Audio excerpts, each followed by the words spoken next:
Hello guys ఇవి వచ్చేసరికి పుట్టగొడుగులని ఇంగ్లీష్లో దీన్ని అయితే మష్రూమ్ అంటారు. ఈ రోజైతే మనం అయితే పుట్టగొడుగులతో బిర్యానీ తర్వాత పుట్టగొడుగుల కర్రీ చేయబోతున్నాము. ముందుగా అయితే పుట్టగొడుగులను తీసుకొని దాన్ని అయితే బాగా వాష్ చేసుకొని ఇలా ముక్కలు ముక్కలుగా చేసుకొని అయితే ఒక దాంట్లో అయితే తీసుకొని పెట్టేసుకోవాలి. నెక్స్ట్ వచ్చేసరికి మేమైతే దావత్ బాస్మతి రైస్ తీసుకున్నాం బిర్యానీ చేయడానికి. 2 కేజీలు అయితే తీసుకున్నాం. మేమైతే 2 కేజీలు తినలేం కాబట్టి 1½ కేజీ రైస్ తీసుకొని దాన్ని అయితే ఒక బౌల్లో తీసుకొని రైస్ని అయితే బాగా కడిగేసుకొని పక్కన అయితే ఒక గంట వరకు నానబెట్టుకొని పక్కన పెట్టుకోవాలి. స్టవ్ వెలిగించుకొని ప్యాన్ పెట్టుకొని అందులో ఆయిల్ పోసుకొని అది హీట్ ఎక్కగానే అందులోకి అయితే మనం నానబెట్టుకున్న జీడిపప్పు తర్వాత కడిగి పెట్టుకున్న మష్రూమ్స్ అందులో వేసుకొని బాగా వేగించుకోవాలి. కేజీ మష్రూమ్ కాస్ట్ వచ్చేసరికి 200 అయితే పడింది. రీసెంట్ గా మా అక్క వాళ్ళు పెద్దాపురం వెళ్తే పెద్దాపురంలో ఏదో కంపెనీ ఉందంట మష్రూమ్ కంపెనీ. 4 ప్యాకెట్స్ వచ్చేసరికి కేజీ అయితే ఒక ఎక్స్ట్రా ప్యాకెట్ కూడా ఇచ్చారు. వీటిని కొంచెం వేయించుకున్న తర్వాత అయితే అందులో ఉన్న వాటర్ కంటెంట్ అయితే దిగిపోయి మష్రూమ్స్ అయితే బాగా అయితే ఉడికిపోతున్నాయి. ఇవి బాయిల్ అయిన తర్వాత అయితే ఒక బౌల్ అయితే తీసేసుకోవాలి. నేనైతే వీడియో తీస్తుంటే మా అక్క అయితే వంట ప్రాసెస్ లో ఉన్నది. కేజీ మష్రూమ్ కాస్ట్ వచ్చేసరికి 200 అయితే ఆల్మోస్ట్ చికెన్ కి ఈక్వల్ గా ఉన్నది. దీని బెనిఫిట్స్ చూసుకుంటే చికెన్ కంటే చాలా బెనిఫిట్స్ ఉన్నాయి. వీటిని తినడం వల్ల vitamin D, high immunity power, cancer risk అనేది చాలా తక్కువగా ఉంటుంది. వీటిని పక్కన తీసేసుకున్న తర్వాత మళ్ళీ ప్యాన్ పెట్టుకుని అందులో ఆయిల్ వేసుకొని అది హీట్ ఎక్కగానే అందులో కొంచెం అయితే జీలకర్ర అయితే వేసుకోవాలి ముందుగాను. మనమైతే ఆనియన్స్ ముందుగానే కట్ చేసుకున్నామండి. తర్వాత అయితే ఆనియన్స్ అయితే వేసుకోవాలి. దాన్ని అయితే అటు ఇటు కలుపుకొని బాగా కలుపుకోవాలి. తర్వాత కొంచెం అయితే ఉప్పుని యాడ్ చేస్తున్నాము. ఎందుకంటే ఆనియన్స్ అనేవి త్వరగా మగ్గిపోతాయని చెప్పి. ఇప్పుడు కొన్ని పచ్చిమిరపకాయలు కొంచెం కొత్తిమీర వేసుకొని మళ్ళీ బాగా కలుపుకోవాలి. కర్రీ అనేది బాగా రావడానికి మెయిన్ సీక్రెట్ అయితే ఇదేనండి. ఇందులో అయితే కొన్ని టమాటాలు, జీడిపప్పు, ఎండుమిర్చి, అల్లం వెల్లుల్లి పేస్ట్ అయితే చేసుకొని బాగా మిక్సీ పెట్టేసుకోవాలి. ఆనియన్స్ అనేవి బాగా మగ్గిన తర్వాత మనం చేసుకున్న పేస్ట్ అయితే అందులో వేసుకొని బాగా కలిపేసుకోవాలి.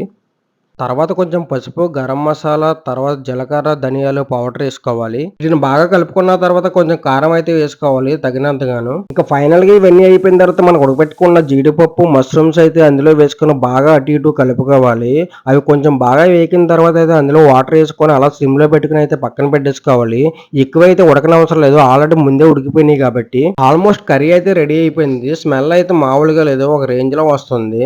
తర్వాత కర్రీ అయిపోయిన వెంటనే పక్కన అయితే పెట్టేసాము వేరే స్టవ్ మీద. మష్రూమ్ కర్రీ అయితే రెడీ అయిపోయింది. ఇప్పుడు మష్రూమ్ బిర్యానీ చేయడానికి అయితే సిద్ధమైపోతున్నాం. ఇప్పుడు ఒక గిన్నె పెట్టుకొని అందులో ఆయిల్ పోసుకొని అది హీట్ ఎక్కగానే ముందుగా అయితే జీలకర్ర అయితే వేసేసుకున్నాం. తర్వాత ఆనియన్స్, మష్రూమ్స్, పచ్చిమిర్చి వేసుకొని బాగా కలిపేసుకోవాలి. తర్వాత అయితే జీడిపప్పును అయితే వేసుకోవాలి. మేమైతే జీడిపప్పును అయితే మామూలుగా యూజ్ చేయలేదు ఇందులోకి. కర్రీలోకి, బిర్యానీలోకి అయితే బాగా అయితే వేసుకున్నాము జీడిపప్పుని.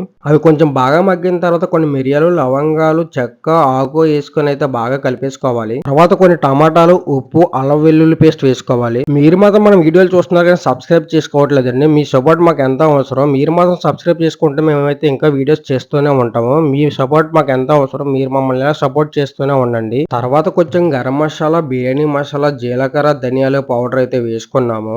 ఇవి కొంచెం బాగా మగ్గిన తర్వాత కొంచెం పెరుగు, కొత్తిమీర, పుదీనా వేసుకొని అయితే బాగా కలుపుకోవాలి. మసాలాన్ని బాగా మగ్గిపోయిన తర్వాత అందులోకి అయితే వాటర్ పోసుకోవాలి. దానికి సరిపడగాను బిర్యానీ అయితే మనం కేజీన్నర తీసుకున్నాం కదండి. కేజీన్నరకు సరిపడగా దానికి వాటర్ అయితే వేసుకున్నాము.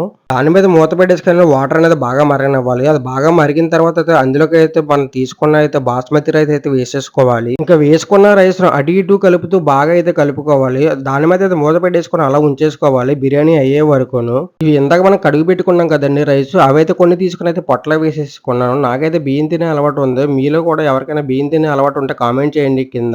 బిర్యానీ రెడీ అయ్యేలోపు పెరుగు చట్నీ ప్రిపేర్ చేద్దామని చెప్పి అయితే ఆనియన్స్ కట్ చేసుకున్నాం. తర్వాత పచ్చిమిర్చి కట్ చేసుకున్నాము. తర్వాత పెరుగు తీసుకుని అందులో వేసుకొని ఆనియన్స్, పచ్చిమిర్చి, తర్వాత కొంచెం కొత్తిమీర, క్యారెట్ తురుము, వాటర్ అందులో వేసుకొని కలుపుకుంటే పెరుగు చట్నీ అయితే రెడీ అయిపోయింది. పెరుగు చట్నీ రెడీ అవ్వగానే మళ్ళీ బిర్యానీ వైపు ఒక లుక్ వేసాము. ఈలోపు అయితే బిర్యానీ అయితే కొత్త కొత్తలాడుతుంది. అందులోకి అయితే కొంచెం అయితే లెమన్ అయితే పిండాము. దాని మీద మూత పెట్టేసుకొని ఒక 10 మినిట్స్ అయిన తర్వాత మూత అయితే ఓపెన్ చేసాము. ఆల్మోస్ట్ బిర్యానీ అయితే రెడీ అయిపోయింది. బిర్యానీ స్మెల్ అయితే మామూలుగా లేదు, ఒక రేంజ్ లో ఉంది. ఫైనల్ గా మన మష్రూమ్ బిర్యానీ అయితే రెడీ అయిపోయింది. దీన్ని అయితే దించేసుకున్నాము. మీరు మాత్రం మన వీడియోలు చూసి అయితే వెళ్ళిపోవద్దండి, సబ్స్క్రైబ్ చేసుకుని వెళ్ళండి. మీ లైక్, మీ సబ్స్క్రైబ్, మీ కామెంటే మాకు ఎంతో అవసరము. దానివల్ల మాకు ఎంతో బూస్టింగ్ ఇచ్చినట్టు ఉంటుంది. బిర్యానీని ప్లేట్లోకి సర్వ్ చేసుకొని మష్రూమ్ కర్రీ వేసుకొని అలా కలుపుకొని తింటే అయితే సూపర్ ఉంది. స్టార్టింగ్ లో వంట చేసేటప్పుడు అయితే కిచెన్ అయితే రచ్చరచ్చగా ఉంది. ఇప్పుడైతే క్లీన్ చేసి అయితే పెట్టేసాము. ఇంకెందుకు ఆలస్యం, ఈ పండగకి అయితే మష్రూమ్ బిర్యానీ కానీ మష్రూమ్ కర్రీ కానీ ట్రై చేయండి ఒకసారి. టేస్ట్ అయితే సూపర్ ఉన్నది. మీరు మాత్రం చూసి వెళ్ళిపోవద్దు భయ్య, సబ్స్క్రైబ్ చేసుకొని వెళ్ళండి. లాస్ట్ లో అయితే పెరుగు చట్నీ అయితే కుమ్మేశాను. ఇదైతే మంచి భలే ఉంది, సూపర్ గా అనిపించింది. Please subscribe.